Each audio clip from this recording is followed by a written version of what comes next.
1 2 3 4 5 6 exactly হ্যাঁ ঠিক আছে ধরো 2 3 4 5 6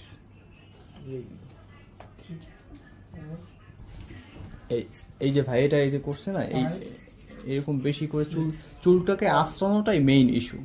আঁচড়িয়ে হাতের কোনায় টু ফিঙ্গারের ভিতরে চুলটাকে আঁচড়ানোটাই বেশি ইম্পর্টেন্ট বিষয়, ঠিক আছে? অর্থাৎ টু ফিঙ্গারের ভিতরে চুলটাকে রাখাটা ইম্পর্টেন্ট, তারপর আপনি ইজিলি কাটা যায়। ভাইয়া বোঝা গেছে? টু ফিঙ্গারে আপনি উঠানোটাই একটু ক্রিটিক্যাল।